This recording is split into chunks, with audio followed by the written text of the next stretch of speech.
حضرتك يا باشا طالع تقول المواطن يلتزم لنا العذر. طب واحنا مين يلتمس لنا العذر؟ حضرتك قاعد على مكتب وقاعد على كرسيك بتقبض اخر الشهر.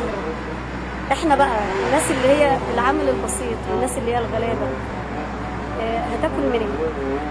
من شهرين زودتوا البنزين زاد وقلتوا مش هنزود تاني، مفيش زياده للاسعار. جيتوا بين يوم وليله ايران في حرب في معرفش ايه، قمتوا مزودين البنزين 3 جنيه. بعد ما زودت البنزين حضرتك 3 جنيه الانبوبه رفعت ل 300 جنيه.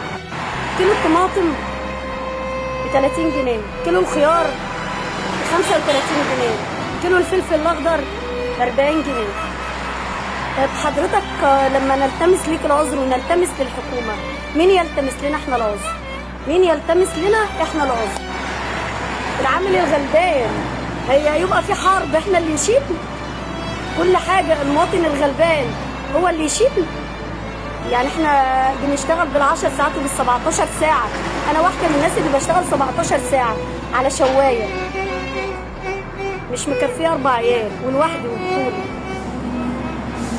الاجره زادت، زودت حضرتك انت 3 جنيه، الاجره زادت 5 جنيه يا باشا.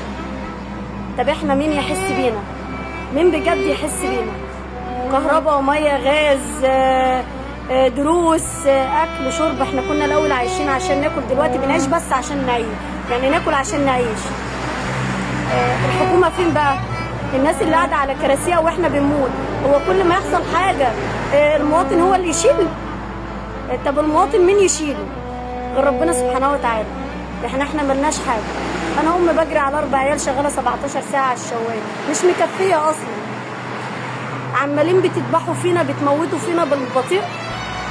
لا هاتولنا احنا بقى نووي يجي يفرغ فينا كلنا ونرتاح ونريحكم طالما احنا اللي تعبينكم.